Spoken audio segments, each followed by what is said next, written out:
It is just after 7 o'clock here in Washington, D.C., just after noon in Accra, and just after 2 p.m. in Sharm el-Sheikh. So we're going to get started. We have a number of our speakers here, and my colleague Kojo, who is the mastermind behind the Asset Twitter handle, will be helping connect our remaining speakers as they come in. I see Omnia is here. We're working on getting Agnes connected.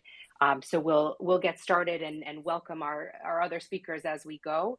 So let me say good afternoon, good morning, good midday to everyone who is joining. My name is Maura Leary. I'm the Director of Communications here at the African Center for Economic Transformation. And I'm just so excited to be hosting this conversation today. I think it's really timely for all of us who have been following the news coming out of COP. There's so much to cover, and I think we have a great opportunity here to take stock halfway through and see if COP27 is really delivering on its promise to be Africa's COP. There was, of course, a huge amount of excitement going into COP27 to see loss and damage make it onto the agenda. We've seen promising efforts like the African Carbon Markets Initiative that have great potential to give Africa a leg up in global carbon markets. But is this enough? And when the dust settles next week, are we going to truly be able to look back and say COP27 was Africa's COP? We have a great group of featured speakers here today to share their views on the topic, and I think a very engaged audience who I hope will speak up as well. I've asked our speakers to please keep their interventions relatively brief so that we can leave space for interaction. And as a reminder to those listening, you can react using emojis, you can tweet about the event and share your tweets in the event timeline, and you can raise your hand to be invited to speak. We're counting on your reactions, your comments, and your ideas today and your engagement.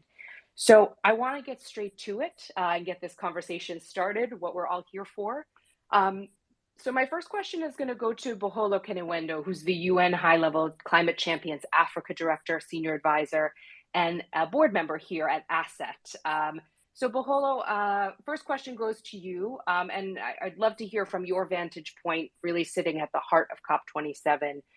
Are Africa's concerns being taken seriously? Are you seeing real action this time, especially on issues like loss and damage, which I know everyone was excited to see on the agenda?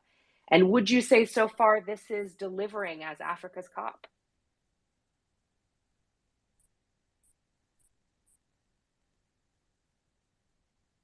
And if you are speaking, you are muted.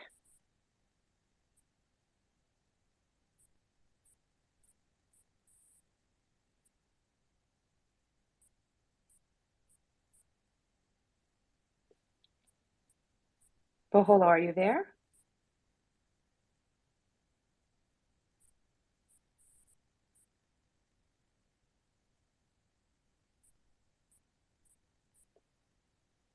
Your microphone seems to be muted.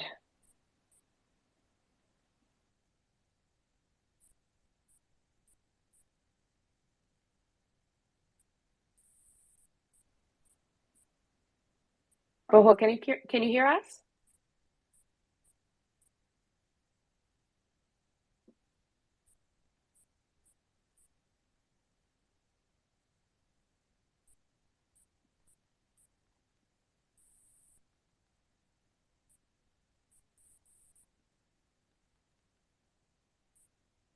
Okay, we might be having a little bit of a technical issue. Boholo, I'm not sure if you hear me. Hi, Maura, can you hear me? Can you hear now? I can hear you now. Did you hear the question I threw your way? Can you hear us?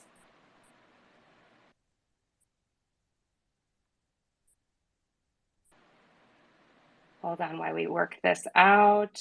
Boholo, can you hear us?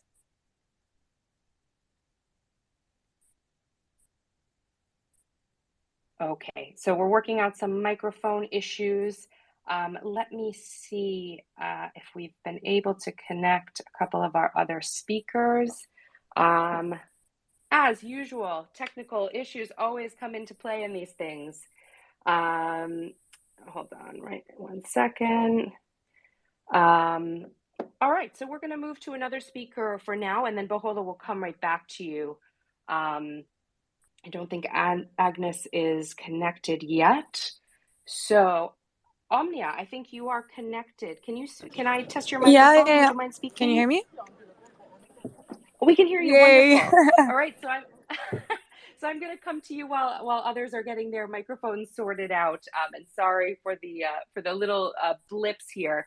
But let me come to you as the first youth ambassador for COP27, which is quite exciting. And I hope this is a position that will be continuing for future COPs.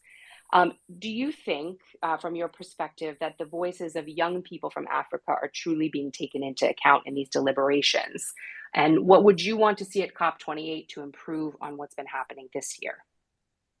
Yeah, thank you so much for having me. And I remember when I first got appointed in August. I was planning to do a series of consultations to identify the needs and the challenges young people face when it comes to their participation at COP.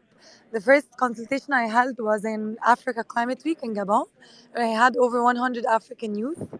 And one of the key challenges that we talked about was around capacity building, understanding the technicalities around COP, but also getting an intergenerational dialogue rather than having siloed sessions and conversations. And let me tell you how this COP we worked on that. First, in terms of having our voices heard in a meaningful dialogue, for the first time, we did a roundtable discussion, actually two roundtable discussions on the Youth Day, which was November 10th. We invited the negotiators, the chairs, the ministers to come on the same table with the young experts and practitioners from Africa and from the diverse regions. And the youth were given the floor first to ask their questions, to deliver their policy asks, and then the chairs and the ministers replied to our demands. And this was the first time to do this COI to COP, which is the Conference of Youth to COP dialogue, because we know that at COI there is the Global Youth Statement where many youth integrate their perspectives. We had almost 1,100 young people from 149 countries integrate that. And this is the way that we wanted to have and break down the silos in it and have the African youth voices integrated. Another thing that I did before I came here is I did a series of virtual consultations with different youth led coalitions in Africa, such as the African Youth Coalition, AIC. And then there's also Plan International, where we had a session with over 50 young African girls. And through the work that we're doing now, I prioritizing the really placing their voices at the forefront, especially the ones who are not able to be there at COP. We also have for the first time the Children and Youth Pavilion, a dedicated space and for meaningful demonstrations or solutions and efforts. So for having discussions every other day with prime ministers, ministers, and different key actors so that we can come and co solutions together. Excellent. So it sounds like you've really set some really good precedents this year that can continue through future COPs. So that's really exciting to hear. I'm going to turn back to Boholo now. I think she's reconnected and can hear us now, so that's great. So Boholo, I have a question for you, really to hear from your vantage point at the heart of COP27. Are Africa's concerns being taken seriously? Are you seeing real action this time, especially on issues like loss and damage, which I know everyone was so excited to see on the agenda? And so far, would you say that this is delivering as Africa's COP? Thanks, Maura, and I hope that you can hear me now a little better. There have been over 44,000 people at this COP, and unfortunately, we're all scrambling for the same connectivity. And to respond to your question, what was key in the build-up to COP was making sure that we bring concerns, issues, solutions from across the continent, and we did so through the Africa Climate Week, which was in Gabon, and we had so many non-state actors there. And we had also the Africa Regional Forum. Oh, first at ACW, it was estimated that we would have 3,000 non-state actors come in. So non-state actors are private sector, civil society, philanthropy, youth groups, all of that. But in the end, we had over 7,000 registrations the second day of registration for Africa Climate Week, and there was great appetite to work on the Marrakesh partnership and provide solutions and really highlight what the issues were. And similarly, one of the issues that has come to COP following the Africa Regional Forum that we also hosted in Addis Ababa was financing nationally determined contributions. So really highlighting what the climate action projects are at national level and subnational level. And so we have all been focused, and this has also been noted by the Africa Group of Negotiators, that financing those climate action projects that are listed in NDC should be a priority. So taking a step back into where we are now at COP, from the non-state actor side, there really has been good momentum. In speaking to financing NDCs, Africa Development Bank and other partners have launched the Green Investment Platform, and we've had philanthropies really working around energy. So GIAP really giving an update on that between COP26 and COP27, they've managed to go into 12 countries and provide energy to a lot of countries and a lot of people. And then there has been a lot of conversation and pledges around adaptation and resilience. But really, Maura, this time, people do not want to hear about the pledges. They want to see the money. There's actually this badge that has been going around of WTF, which is where is the finance? And so instead of the pledges, we are asking for the signatures to be put down in relation to the money. So far, the momentum is great. We have seen a couple we have $350 million or so towards land restoration by different partners, especially philanthropists. We have put forward a $900 million financing requests towards financing the Africa Risk Climate Facility, which has also been well received. As you know, internationally, there was supposed to be the Global Risk Shield. And so we're putting forward, which is an Africa solution by African insurers, and money is supposed to flow in that direction. A lot of countries have continued to mention where the money is going to come from and how much they are pledging towards different activities. But real momentum we are seeing of money being put on the ground is by philanthropists, private sector, non-state actors. And that kind of momentum is really what is giving us more fuel to last through the next 3 days at COP. But there will be a lot of work post-COP, and we recognize that a lot of non-state actors, see this as a launching pad. Back to you, Maura. Excellent. That's great to hear. And I love the WTF pins. Where's the finance? I saw one on your colleague Mahmoud Mohildin earlier today in a photo. So it's great to see that people are really following through on where the money is, because I know that's one of the biggest issues, that there's been a lot of pledges, but not a lot of delivery. And sounds like also philanthropists, non-state actors are coming through in a way that maybe is exceeding expectations. So that's excellent progress to hear. Let me turn now to Agnes Kalibata, who's here. She's the president of AGRA and also a member of the Transformation Leadership Panel, which is convened by ASSET. We're very happy to have you here today. And I want to speak to an issue that I know you've been extremely passionate about, both personally and one that AGRA is really at the heart of, which is food insecurity. This is something that obviously has become very acute in the last several months due to the war in Ukraine. Continued climate disasters in many African countries are driving this, making it even worse. And I'm wondering, from your perspective, have you seen any progress during this COP on food systems that can be more resilient to these kinds of shocks? And do you think there's enough urgency out there to make a real impact? And if not, what more needs to be done right now, halfway through COP, to make sure by the end of COP there's a bit more urgency on the food systems and food security agendas? So Agnes, over to you. Thank you so much, and thank you for doing this. This is really great, so that we can be able to bring out what we see as concerns, but also the urgency that needs to be in place to move us forward. Coming out of COP27, maybe one of the things that I was most proud of is the fact that for the first time, Egypt really came through on ensuring that there's a conversation around food and related issues, food system. There was a food system pavilion, which gave everybody an opportunity to be able to really then chime in and ensure that the right conversations are being had around the food insecurity that is growing right now in Eastern Africa. We are seeing the 5th year of limited or no rain, which is why you're seeing we probably have the highest number of food insecure people in this region, especially around the Horn of Africa. But also then West Africa has had its challenges, and those challenges continue to be there.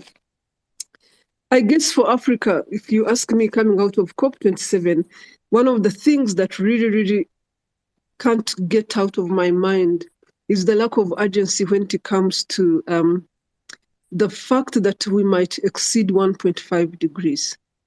As champions on the call here, I keep saying it and I'll say it again, there's no place for Africa in a 1.5 degree world.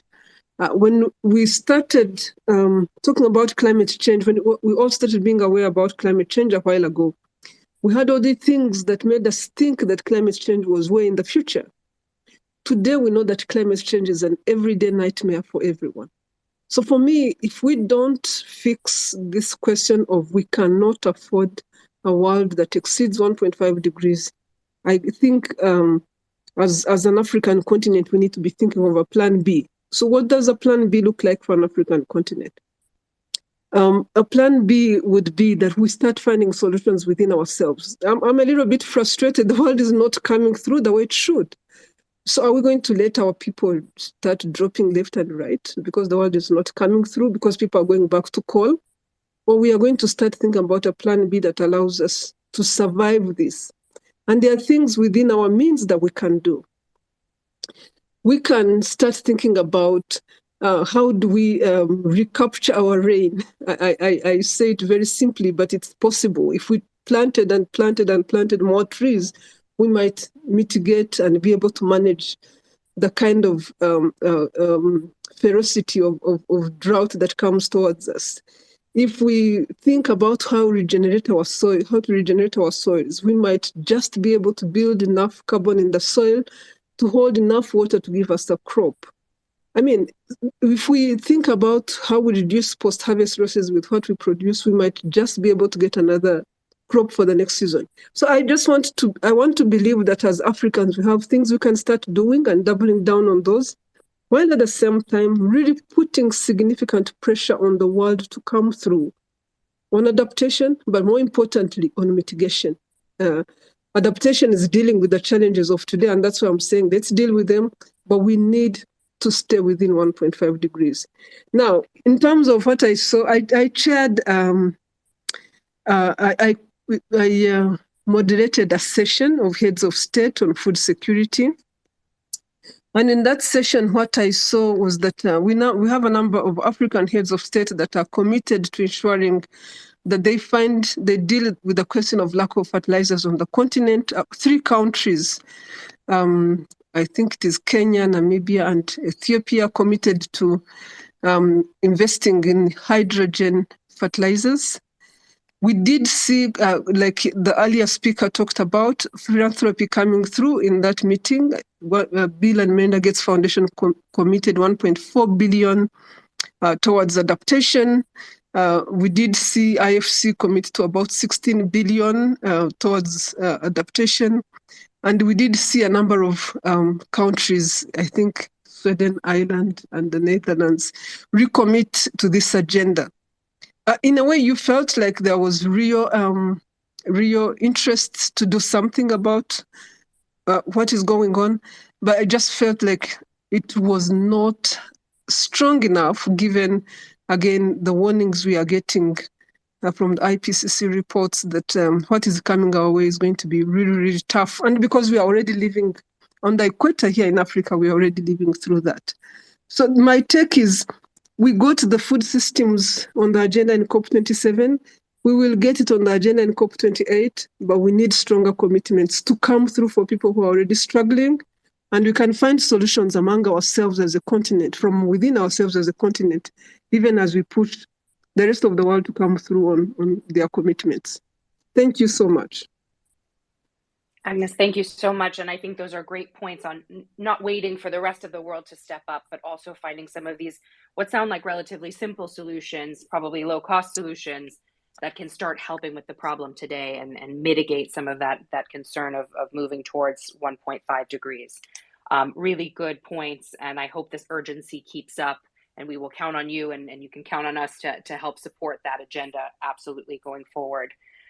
Thank you very much, Agnes. Let me turn now to Tim McDonnell, a journalist from Quartz. So we're going to flip the switch a little bit and think from the perspective of a journalist, because I think, Tim, you're seeing the big picture of this, and you've been covering COP and covering North Africa and the Middle East. So I would love to hear from you. I know you've been covering, you've been paying quite a bit of attention to what's happening at COP. I've seen a lot of your pieces coming out. If you had to write a piece today on what you think has been sort of the biggest win for African countries at COP27, what would it focus on?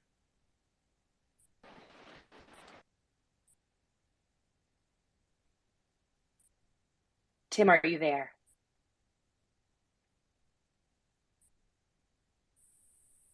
Tim, can you hear me? Am I not being heard well? I hear you now. Yes, we did hear you for a little bit there, okay. But we hear you now. Yes, please go ahead. Okay, I'm going to keep talking, and hopefully, hopefully my microphone keeps up with me. Just stop me if I drop out again. Yeah, thank you, Maura, for the question, and to the other speakers so far for their insights. I'm really interested to kind of hear things that are rising to the level of interest for Bogolo and Agnes and others, and Omnia. I want to echo some of what Agnes said, that I think one of the really interesting and important developments during this COP has just been the level of kind of leadership from within African countries that we've seen here, and African leaders, heads of state and community leaders and others.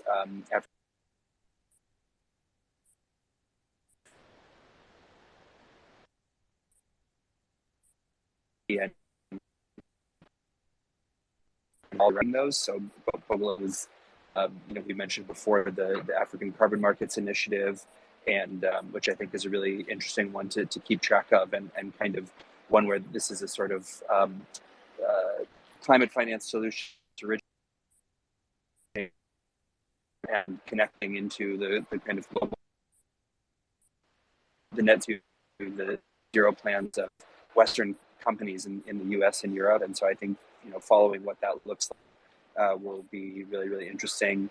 And I think it was maybe mentioned before too that the role that the African Adaptation Initiative diplomats have played in kind of pushing for more accountability on adaptation finance. And we're going to see what that kind of looks like by the end of COP. But I think just, having those voices really take a prominent role in the process has been really great to see. And another couple things that I just would mention. I know you asked for one story, but if I always have to do 5 or 6 at once. So other things that have been kind of interesting here, I think too, is the level of scrutiny that we're starting to see now on fossil fuel development in the continent, and kind of more international focus on the impact of gas projects in Africa. It's been a big talking point for activists here, and the impact of oil and gas development in forest areas. And so I think just kind of taking a closer look at what need is there, what should Africa's kind of energy pathway be moving forward, and to what extent are fossil fuel extraction projects that are mostly backed by oil and gas companies from Europe and the US, actually beneficial to African economies where they are based, and actually helpful for increasing access to energy for the people living in those countries, or more of just the sort of old school extractive industry kind of thing that I think is happening in a lot of cases. So I think having that kind of scrutiny is really important at this point. And just speaking from the perspective of Egypt, where I live and work, I've been really heartened to see the role that human rights activists and Egyptian civil society groups have had in this COP. As we all probably know, this country is not the most favorable place for civil society groups, and we have many thousands of political prisoners here and human rights activists that have been jailed. And I think there was some discussion ahead of COP about whether, because of those things, should Egypt deserve to host a COP, or is this really the right place to have these conversations? But I think what I heard a lot from Egyptian civil society leaders and human rights activists was the opposite, actually, that having COP in Egypt provided a platform for them on the international stage to raise these concerns, and even just to do really basic stuff like hold a press conference or have a little protest or a rally, things that in Cairo on a normal day-to-day basis are basically impossible or very, very risky. And that was all able to happen as a result of having COP here and putting those people into international public spotlight. So I think there's been another very interesting story to watch here as well for Egypt. So thank you. Great, Tim. Thank you so much. And we'll be watching for all of these stories to come out. So now you have a lot of homework, because I think you brought up some very important issues on energy transition, on some of these the human rights issues that have come up. Very important, and I think a great perspective from what's happening on the ground in Egypt. So thank you very much for that. Let me turn now to Natasha Kimani. Natasha is with Africa No Filter. She's the research and media program lead. And as many of you know, Africa No Filter is doing incredible work on sort of tracking narratives and connecting with people on what their priorities are across the continent. So Natasha, we're very happy to have you. And I wanted to ask you whether these issues, whether it's climate finance, loss and damage, food security, adaptation, et cetera, are these issues that are showing up on the radar? Are they showing up as key issues for Africans based on what you know from the work that you all have done at Africa No Filter? And is there more effort needed to bring the climate-related priorities of everyday African people to the negotiating table in future COPs? Is there a disconnect between this sort of big bureaucratic discussion and then what people are talking about on the day-to-day? Natasha, over to you. Thanks, Maura, and thanks for buttressing the fact that I'm not a climate change expert. So I'm hoping any comments that I make will not be attributed to any or lack thereof expertise in relation to climate change.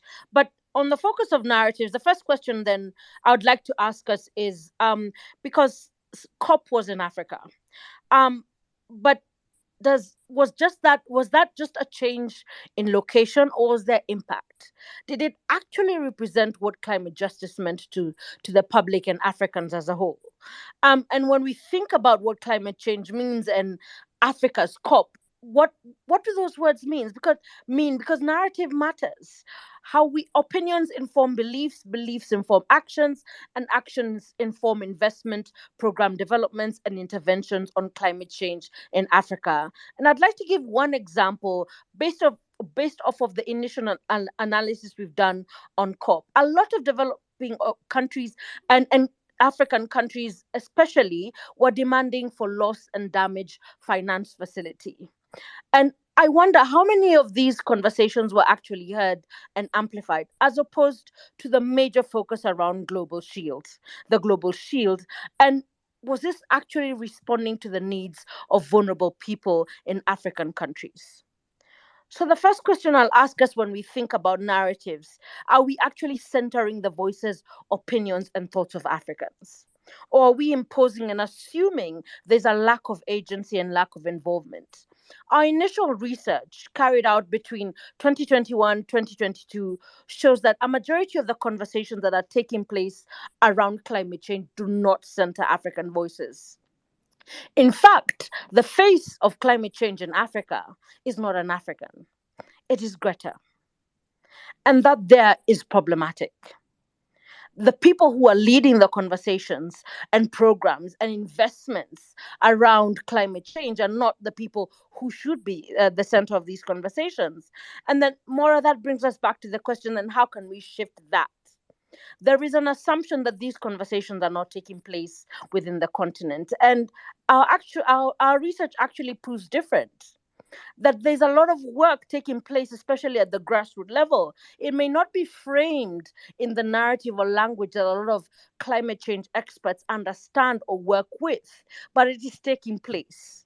So the challenge then therein lies in how can we ensure that as communities are working in their spaces and carrying out programs related to climate action and climate change, that we are not ignoring them or making them invisible in the work that they're doing, because perhaps they're not framing it in the way that we understand. Number two, what does loss and damage mean to African countries? Are we actually taking a step back to think and figure out what that means and what mitigation means in the context of African countries? Are we assuming that we're going to take one approach that's going to affect the entire continent as a whole and painting us in one stroke?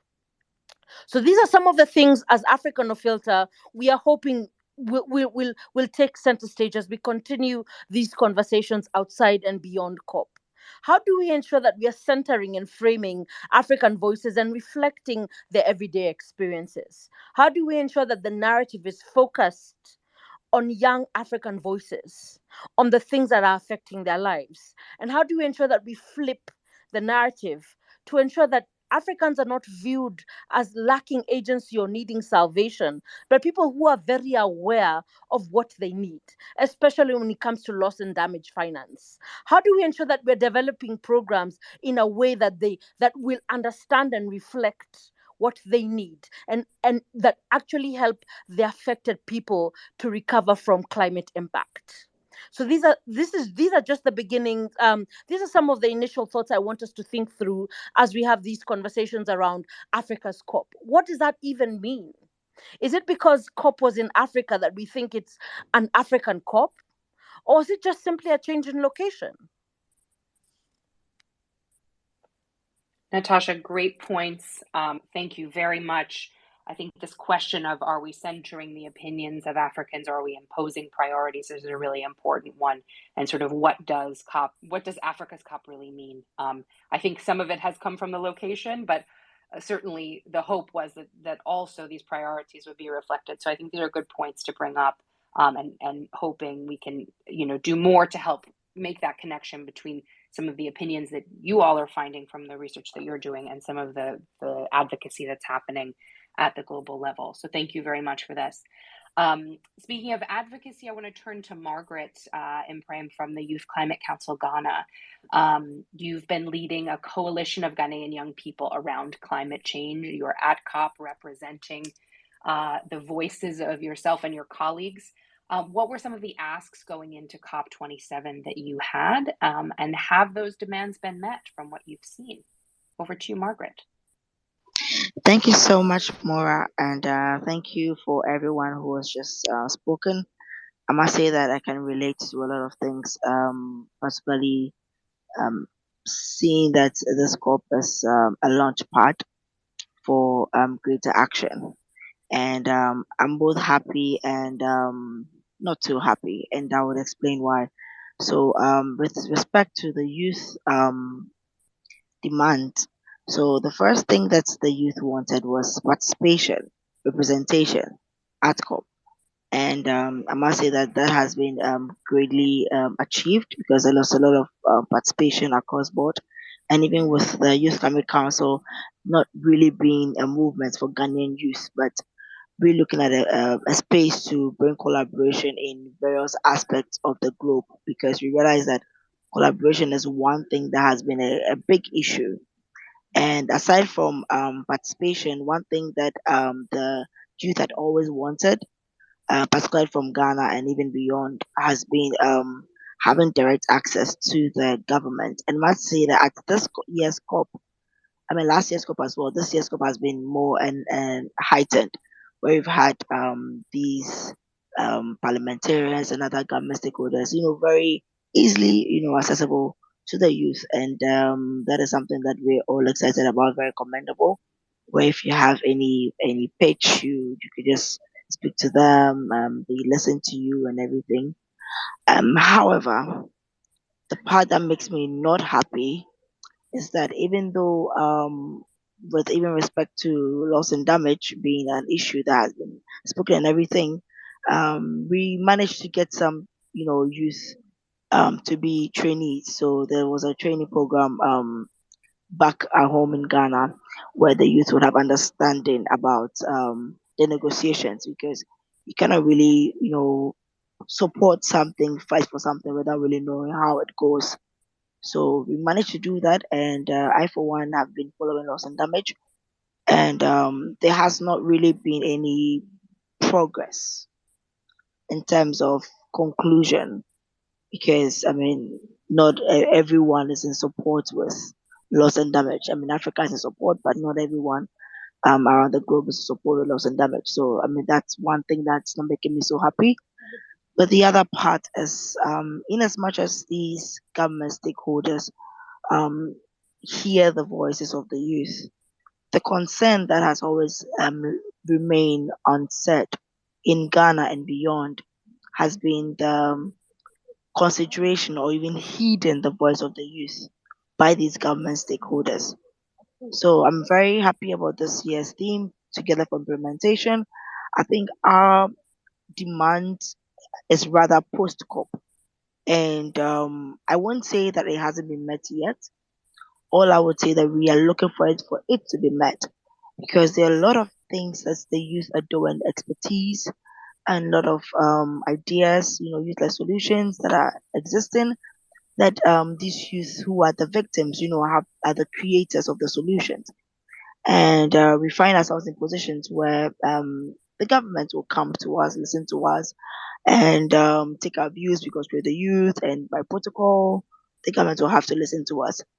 But when you look at the policies, when you look at what exactly is going on, at the end of the day, you do not see these things being implemented. You do not see even an aspect of the youth's voice, even in these things that are being implemented. And that is one thing that is very concerning to us.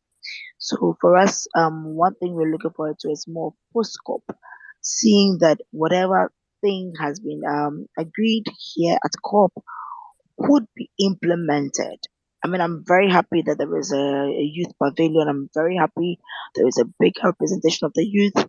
However, it's gonna be more like a cost 90 if we do not have the youth's voices and ideas implemented in policies, in how to even implement these policies, and even implemented in how to go beyond just the talks, but the action. So the talks, I mean, we have a lot of talks, a lot of audiences, a lot of room, which is very commendable. But what we are looking forward to is implementation. And we're hoping that that is achieved. That's great. Thank you, Margaret. I think very good points on not just stopping at COP27, but looking at how are these things implemented going forward, and making sure that youth voices are seen as a real and true part of the work that's being done, not just as sort of an afterthought or something that people have to do to check a box. I think that's very important. I want to continue on this theme of representation, and I'm going to skip back to one of our earlier speakers because I know she needs to head out. Actually, two of our earlier speakers, Agnes and Boholo, I'm throwing a question back to the two of you because, and I think this is an important question. So I want to go back to both of you because I know you both are going to have to leave us quite soon, but also because you're two of the sort of most visible women in leadership on this issue. I mean, we know from years of research that women are more vulnerable to climate change than men. They're feeling the impacts in so many different ways. But often the discussions that we see and the photos that we see even, I mean, I think there was a huge amount of interest in that photo that came out right at the beginning of COP of sort of the leadership at COP, and it was sort of spot the women. You could find maybe one or two in there. So there's this feeling that there's really not a lot of gender balance among the leaders at COP and the people who are making the decisions. So from your perspective as two of the women who really are leading these conversations, Are these gender related, are women's and girls' priorities and needs being heard at this conference? Are they being implemented and brought into the conversations in a real way? And what more needs to be done? So let me go quickly to Agnes, and then I'll go to Baholo, and then I know both of you are going to need to go. So let me pass it over to you. No, thank you, Maura, and I hope you can hear me. I do realize that many people are not coming through the right way. Can you hear me? I hear you. Yes, thank you. Very good. Thank you. I guess, again, like I said earlier, one thing that we should celebrate in this COP27 is that there was a Gender Day, a day that recognizes, which was yesterday, a day that recognizes that women have a place and in the conversations that are happening in COP27, but also that women are impacted by COP27. Is the representation sufficient? Very far from sufficient and very far from what it should be.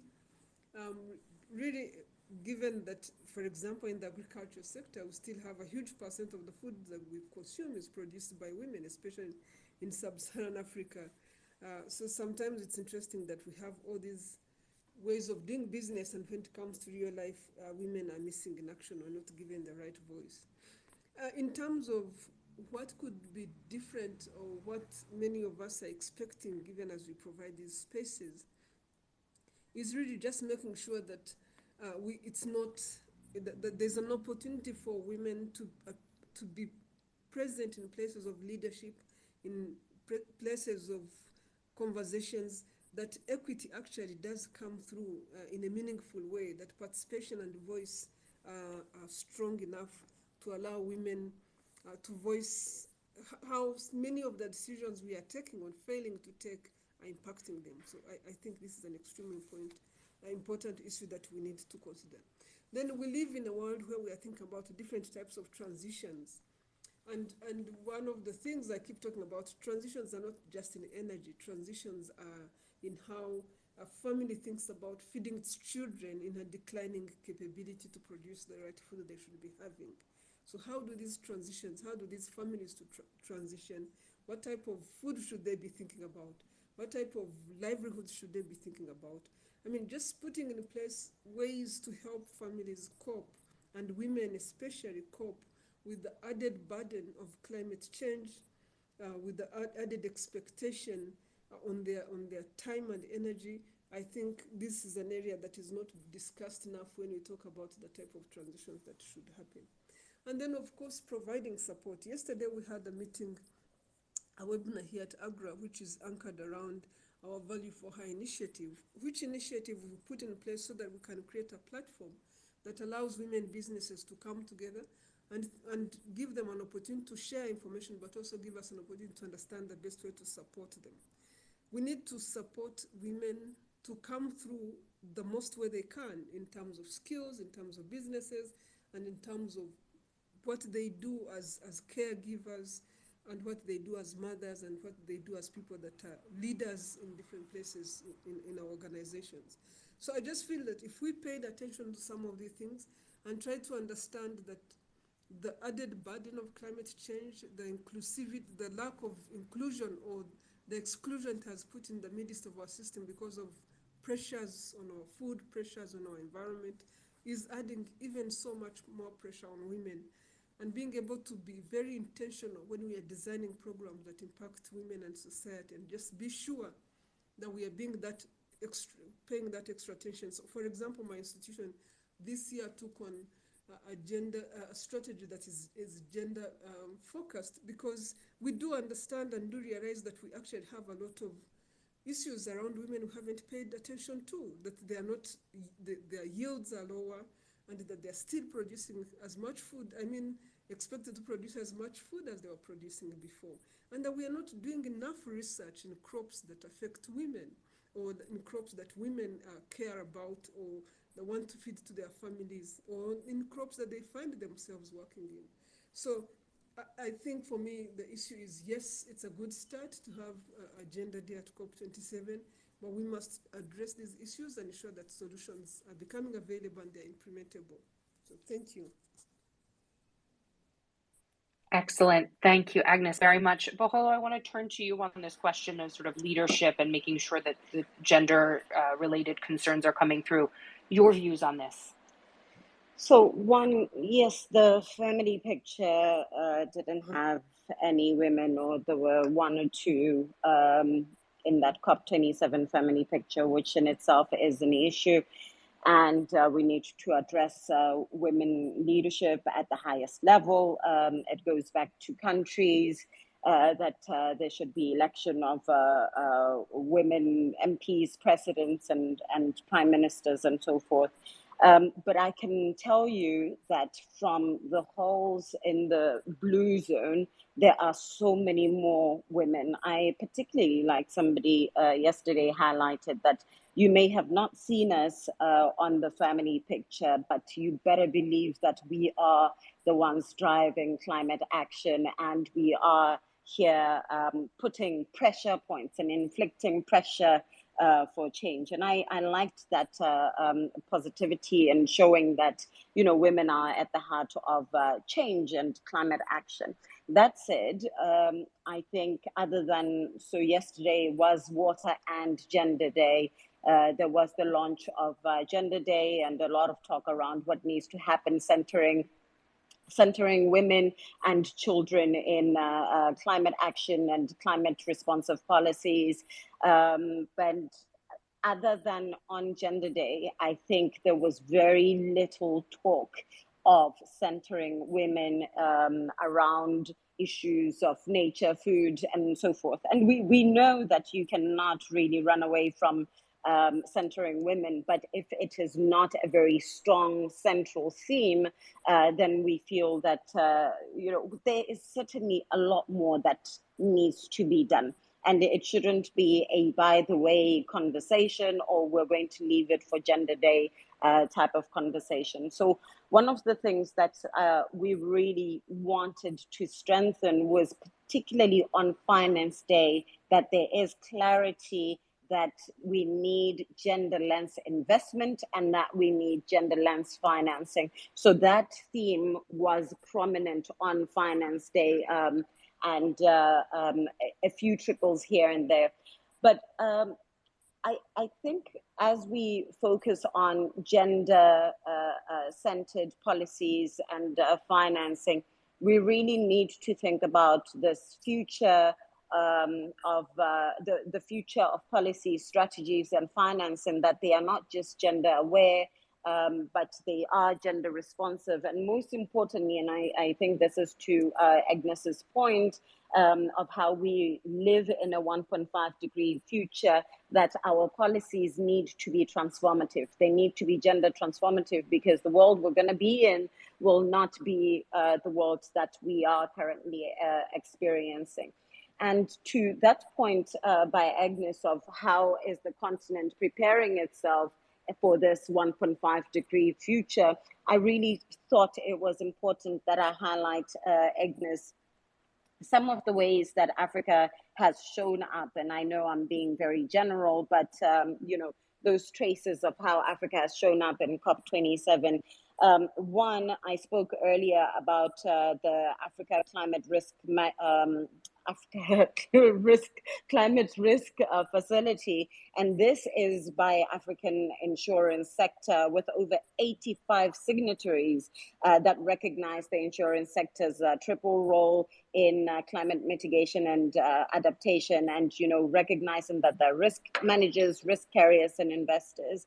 And I think it was really important that for the first time we see African insurers and reinsurers make a commitment to underwrite sudden and extreme climate shocks, and work towards creating this facility that will need $2 billion in total to cover well over $14 billion worth of losses for the most vulnerable African populations.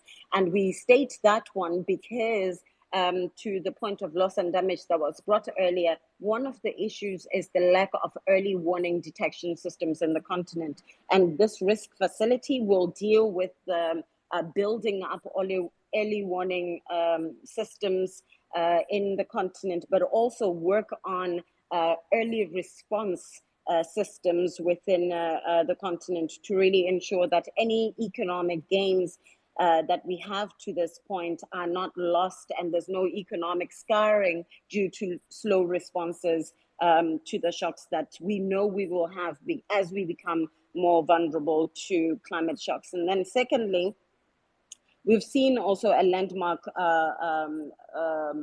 commitment by 60 of the biggest African businesses that in total employ over 1 million people around the continent.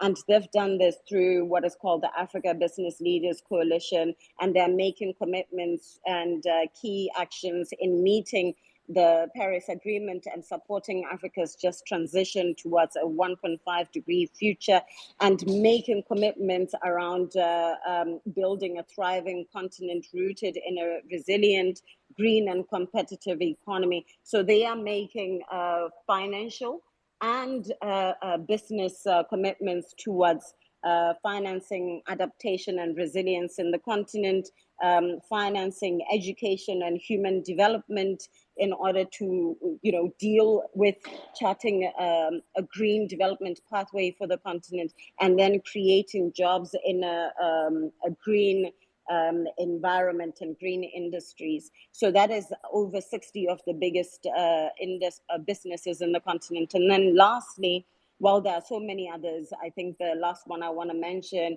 is around the African Carbon Markets Initiative, which obviously has gotten so much attention. And it's because the key focus of the Africa Carbon Markets Initiative, contrary to thinking about trading carbon credits, is really deeply rooted in the community's involvement in providing the world with lands. And here we're looking at the Congo Basin, we're looking at the peatlands in the Okavango and others. And when you accumulate the Congo Basin, the peatlands in the Okavango, the Amazon and Indonesia forests, we are looking at over 3/4 of the world's sequestration. And that is a very important factor. And we're saying as we continue to work on regeneration, land restoration and regenerative agriculture, those communities that are safeguarding the nature that is providing lungs to the world must be paid for the opportunity cost that lies therein. Because most of them are thinking, maybe if I take down this forest, maybe there are explorations of oil, there's thinking of agriculture. There is a very key issue of providing and supporting livelihoods around climate action. And if we do not think about valuing nature and commercializing it and really having good value being passed down to the communities after we commercialize nature assets, then we would really be left with communities facing this opportunity cost and not seeing the value of being part and strong conservation agents. And this is what African Carbon Markets Initiative is all about, providing financing for development for communities that are providing lands to the world. And I know we have a lot of big figures around what the target is by 2030, and we're focusing on 2030 because that is the breakthrough agenda, and then we go to the 2050 because that is the ambition around the 1.5-degree future. And it is really important that especially around carbon markets, we work with the more matured carbon markets and VCMs around the world, or the mandatory markets, to access preferential pricing. Because some mandatory markets at the moment, they run between $70 to $125 per ton of carbon, while in the continent, nature-based credits run for $5 to $10 per ton of carbon. And you can see the discrepancy that exists. We know that these are different markets, but we think the nature, biodiversity, and social impact of these nature-based assets really has to carry an adequate pricing, and we should show the necessary value that is associated with these. So to issues around the voices of common people that are not in these blue zone walls carried here, yes, We know that the work is going to be done much more by those that are not in these walls, and we hope that we are able to represent some of their actions and their needs as much as we can, but we will continuously take this conversation back to them and back to many more. It is not just a thing for the champions, it's for everybody that is on this call and beyond, to make sure that we are driving this message of a 1.5 degree future and what our part is in it, and make sure that we are truly bringing African solutions to the table and calling for financing to those solutions. Because after all, the only way that we really can deliver on climate action is through radical collaboration and partnership. It is all about a just, managed, and financed transition for us to secure sustainable livelihoods. Thanks, and back to you, Maura. Thank you, Boholo, very much, covering so many important topics there, and I think a great call to action to keep this conversation going, both within and outside the walls of COP. There's a lot of work to be done. The minute COP27 closes, we start thinking about what happens next year. So great points. Thank you so much. I want to turn to Cabo, who is joining us from Botswana, who is a strategic communications professional and a climate change activist. And it's great to have you here representing the youth in Botswana. And I wanted to know, we've talked about a lot today. There's a huge amount of evidence out there. There's a huge amount of information flying around on climate. And I'm wondering, from your perspective as an advocate, as a young person, trying to advocate at COP27, do you feel that you have access to the right kind of evidence to help and support your advocacy? What additional kinds of evidence would be helpful in making the case on climate change? What other questions do you think need answering from your perspective? Thank you, Maura, and thank you, everyone, for who is joining us here.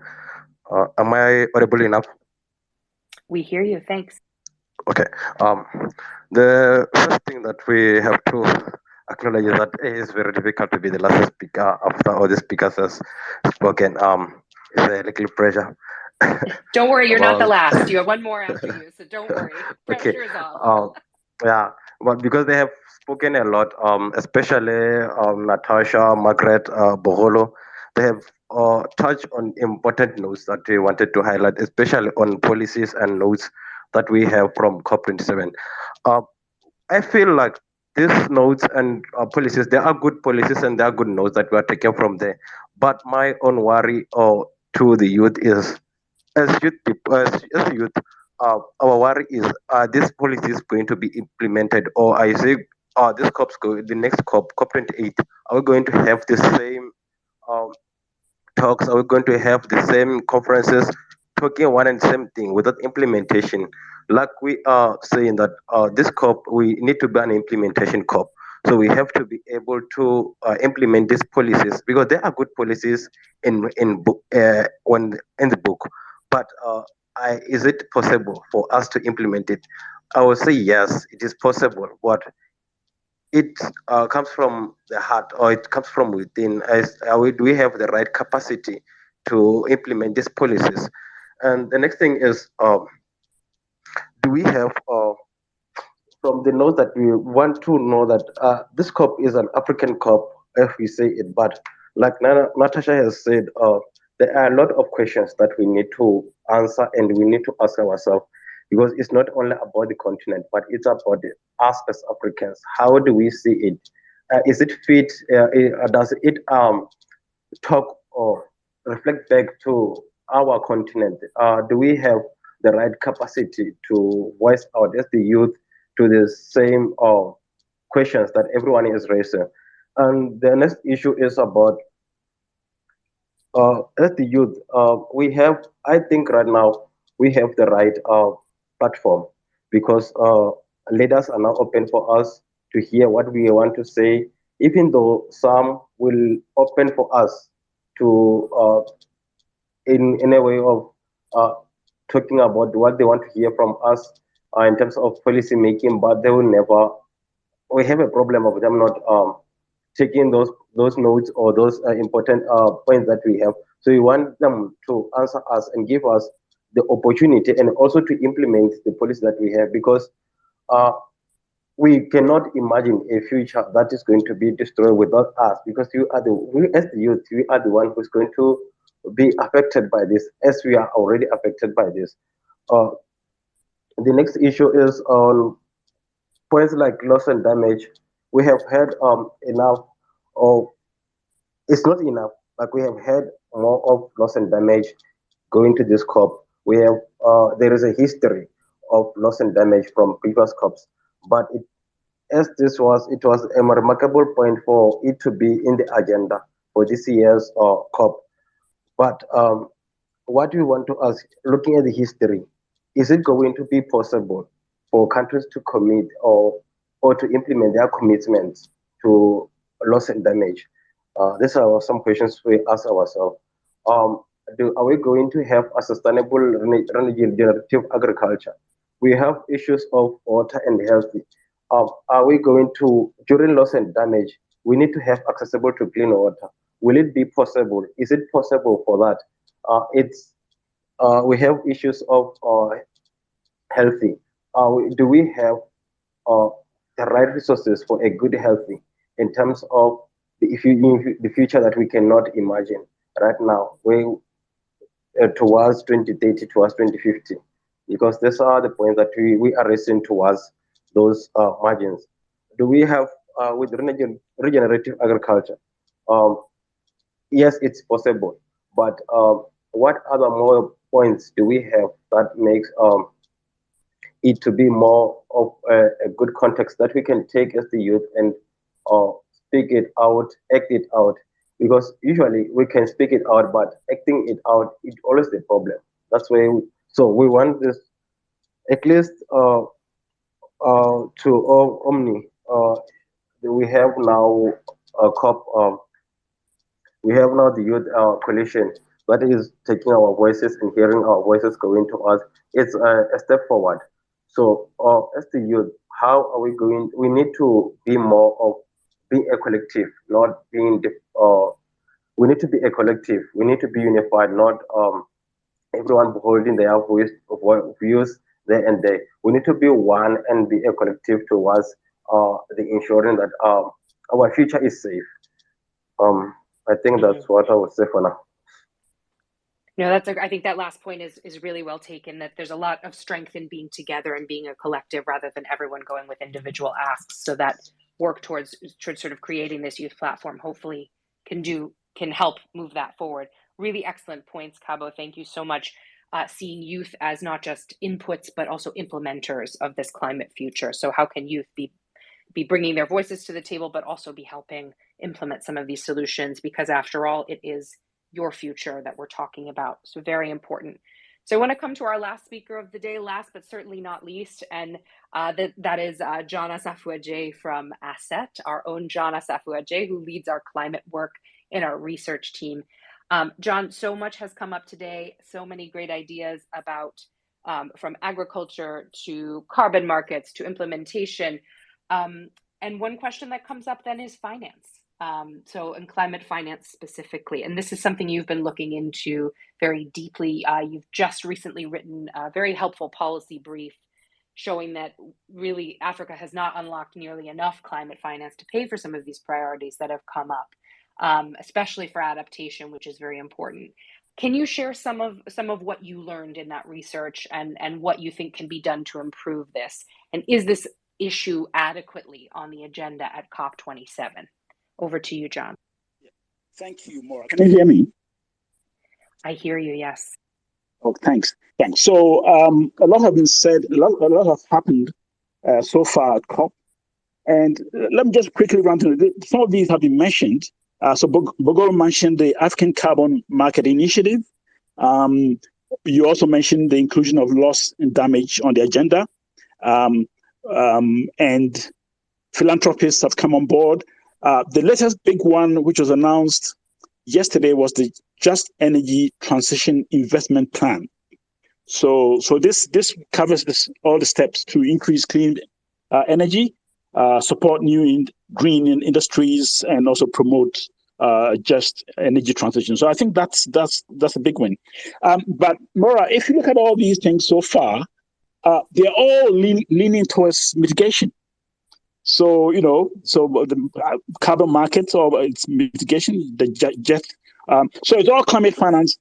So the key thing is, so far, I'm still waiting to see the big announcement on adaptation, because, as you know, going into COP27, the Africa's position was to argue for more finance, especially adaptation. So historically, Africa has received more finance for mitigation than adaptation. Although the overall finance received is far less than other regions such as Asia and Latin America.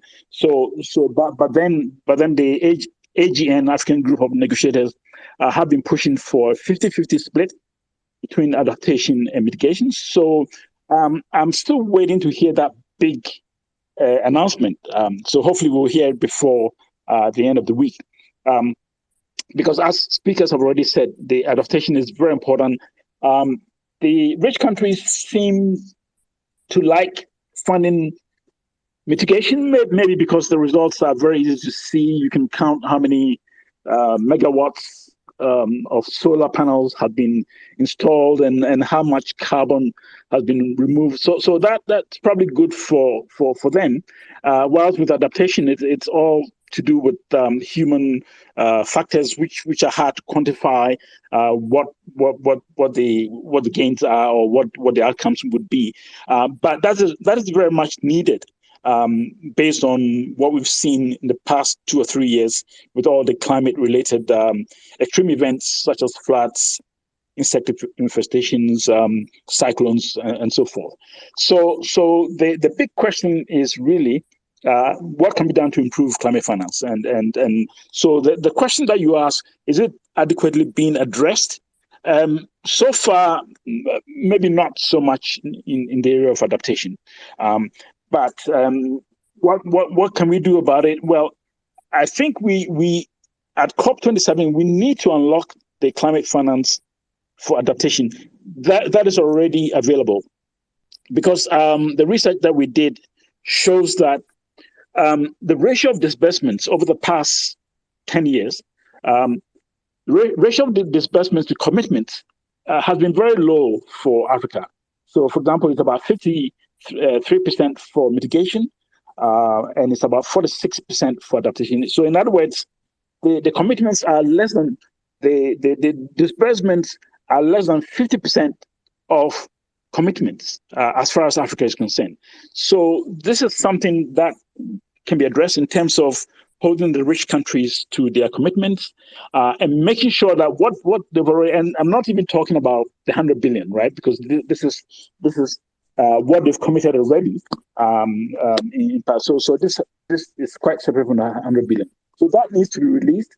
But going forward, there's a need to reform the global financial architecture to make climate finance more accessible to African countries. And I don't think this could be done at this COP, but certainly going forward next year, COP28, there should be more movement in this area. So just quickly, there are a few issues here in terms of the global financial architecture, which makes African countries provides challenges in accessing finance. So some of it has to do with the long timelines for applying. Also, most countries are challenged because they need support to develop concept notes. There's also lack of flexibility in the process, leading to long delays. And, on the part of the African countries, some of them have to deal with the issue of co-financing some of these climate funds. Many of them are struggling with debt and other fiscal challenges. And so therefore, the issue of co-financing is really very challenging to them. And many of them have to do this through the multilateral banks such as the African Development Bank or the World Bank and so forth. So this is an area that needs reform. I don't know how soon this can be done because most of these DFIs bilateral. I mean, they all have their own boards and they all have their mandates. So you can have quick progress, and it has to take some time to resolve this. But I would put this probably as a medium-term challenge that needs to be done. On the part of African countries, there's also the need for us to up our game. Some of it is really technical, but then there are also internal challenges such as institutional. We need to undertake institutional reform. We need to deal with the issues of governance, corruption, which already we've had some experiences in the past where climate funds have ended up where they shouldn't have ended up. So we need to put our houses in order to make sure that we are able to utilize these funds. But the other thing that I wanted to also talk about quickly, which is related to climate finance, is we are all looking outside for funding. We're looking outside for technical assistance, and what we are forgetting about is that we can actually achieve a lot more through regional collaboration within Africa. So for example, if you take the production of solar panels and batteries, a lot of African countries, both West and East, have all the precious minerals group. So things like palladium, platinum, rhodium, iridium, all these minerals are available. About 85% of them are available in Africa. So we have the resources to produce solar batteries. Of course, we don't have the technology, but if we could collaborate amongst ourselves and then link up with people with the technology in China and Europe and so forth, we should be able to produce a lot of these technologies and also products in Africa, and maybe set up 2 or 3 production centers in the regional centers, and that could meet a lot of the needs that we complained about in terms of transitioning to low carbon, right? So that's very important, and I think it's something that we haven't actually addressed sufficiently. But from COP27 and going forward, this is something that I'd like to see happening across the continent. But then, of course, the key issue is that our demands, our energy needs or climate needs are very important. So, for example, for adaptation, mitigation, and loss and damage, the financing gap is about $1.3 trillion. If you put this on an annual basis, it's between $150 and $200 million a year. So this is something, and I'm not sure whether we can get all this at this COP, but it would really be interesting to see how much of it we can get, because as other speakers have done, this is urgently needed to undertake adaptation and also to address some of the vulnerabilities that we've spoken about. So let me hand over back to you, Maura, and I'm happy to take questions on this. John, thanks so much. A lot of great points brought up there, and I think the scale and the amount of financing that is needed seems overwhelming, but also I think great points on looking inward, right? Not waiting for that and this came up earlier as well from a couple of the other speakers. Agnes in particular brought up that there are a lot of solutions that exist within the continent that are available now. So what can be done by looking inward rather than looking outward? And also this sort of frustration with many, many pledges and not enough money actually coming through. Really, really good points. Thank you, John, very much. And we'll be sharing that the climate finance brief that you so helpfully put together in the thread for this chat. So I want to thank our speakers. We're just about, an hour and 15 minutes in. I know everyone is running from thing to thing at COP. So I want to thank everyone who's joined us today, and thank our audience, thank our speakers. We'll be putting this back out as a replay. So for anyone who wasn't able to make it today, they'll be able to watch this going forward. I don't see any hands up from the audience at the moment, but I see a lot of tweets and a lot of reactions and engagement on some of the topics that have come up. So thank you for that. And please keep the conversation going. You can react to the tweets that have come out from Asset. You can add your own reflections on what you've heard today. And we want to keep this conversation going for sure. But I think one of the big points that came out of today is let's not be having the same conversation in a year when we're in the middle of COP28. There's a real need and a real urgency for implementation, for financing commitments to come through in a real way, and for some of these sort of innovative and forward-looking solutions that exist already to start getting underway within the continent. And I think very important points today, and I was happy to hear that, young people are, Margaret and Cabo specifically, great to hear from you, and Omnia as well, that, there is some good progress in making sure that young people's voices are reflected, but certainly more to do in terms of bringing your voices together, giving you a stronger platform, and making sure that young people are not just part of the ideas, but also part of implementing the solutions. So thank you again, everyone. Have a wonderful remainder of the day, wherever you sit in the world, and we'll look forward to speaking to you soon. All the best. Thanks.